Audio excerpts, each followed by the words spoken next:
Tohim faham mengenai 5,207 hektar tanah yang jadi isu di Nunukan sekarang ni. Yang PM tak nak jawab, tiba-tiba hari ni dia jawab di Parlimen. Assalamualaikum warahmatullahi taala wabarakatuh. Salam sejahtera.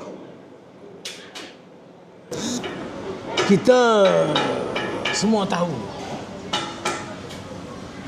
dan ada pihak sudah beranggapan PM Act ni kalau dia buka mulut bohong. Betul tak betul? Masing-masing fikir sendiri.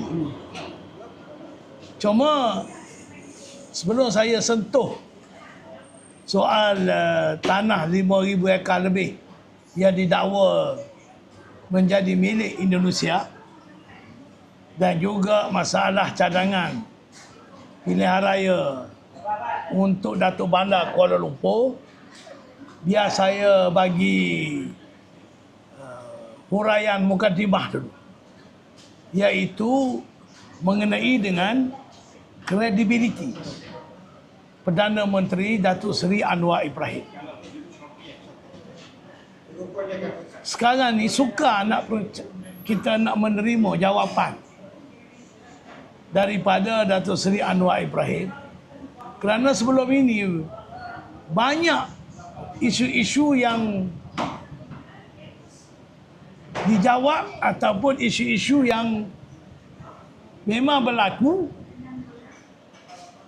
akibat daripada tindak tanduk kerajaan sekarang Madani, tetapi dijawab dengan cara yang berbelit-belit. Kredibiliti Perdana Menteri Datuk Seri Anwar Ibrahim,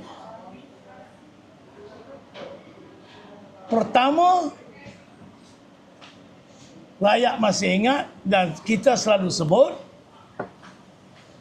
banyak janji-janji PRU ke-15 dia tak tunai dan dia berbohong. Kedua, masa dia jadi ketua pembangkang, dia mengecam semua pemimpin kerajaan. Dan sekarang ini bila dia jadi kerajaan, bila orang tegur dan kritik dia, dia meleting. Jawab dengan cara marah-marah. Jawab dengan muka yang tak senonoh. Ingat ke tidak? Saya nak ulang balik. Ingat ke tidak? Siapa kata saya nak bekerjasama dengan UMNO dan Zahid Hamidi? Ini ulama jijik, pakai jubah, pakai ketayap, tapi buat fitnah. Mengatakan saya nak bekerjasama dengan UMNO dan Zahid Hamidi yang dituduh rasuah. Dengan muka cengihnya berceramah dengan lantang. Begitu juga Zahid Hamidi. No Anwar, no DAP.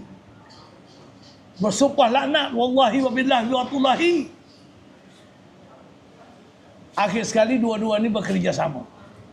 Jadi orang macam ni sampai bersumpah laknat ataupun seorang lagi yang bercakap menuduh orang, menuduh sampai ke peringkat alim ulama pun disergahnya, dibantainya, terutamanya pemimpin-pemimpin PAS. Tetapi akhir sekali beliau bekerjasama dengan UMNO dan juga dengan Zahid Hamidi. Jadi dengan janji-janjinya yang tak ditunai, jadi sekarang ni kalau dia bercakap, boleh kita percaya ke tidak? Bolehkah kita percaya? Sebab dia sudah hilang kredibiliti. Dia sudah membuktikan bahawa dia tidak bercakap benar. Dia berbohong. Nah, hari ini dia jawab di Parlimen mengenai dengan tanah yang dikatakan 5,200 ekar, 207 ekar. 2,207 ekar menjadi milik Indonesia. Dia menjawabkan ini tak betul. Sebelum dia kata fitnah. Tetapi dalam jawapannya dia menguraikan kononnya permasalahan dengan Indonesia ni ialah mengenai dengan sempadan. Dan merujuk kepada beberapa perjanjian convention sebelum ini. Dan perjanjian convention sebelum ini ada disebutlah panjang lebar, saya pun tak nak ulah lah. Jadi bila disebut perundingan dari segi convention persepadanan ini, jadi adalah tanah yang akhirnya masuk ke dalam wilayah Indonesia dan ada juga Malaysia. Jadi dia mengatakan bahawasanya tidak ada tanah yang diserah. Cuma yang berlaku ialah perundingan dari segi convention, perjanjian yang sedia ada, yang sudah lama berdekat-dekat kononnya, tak selesai tapi baru selesai. Jadi soalnya maknanya dalam perundingan dengan Indonesia yang disebut convention itu, mungkin termasuklah tanah 5,000 yang dia katakan diserah kepada Indonesia. Cuma Datuk Seri Anwar Ibrahim tak nak jawab, tak nak mengaku.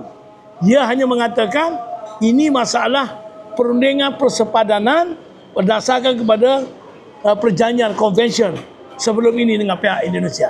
Jadi tak boleh percaya. Jawab dia tak ya lah.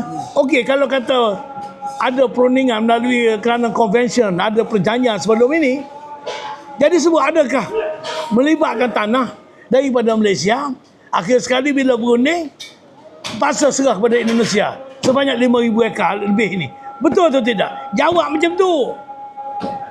Jangan duk bersandarkan kepada sempadan lah, perundingan lah, convention lah, itulah ini. Berbelik-belik. Apa ni?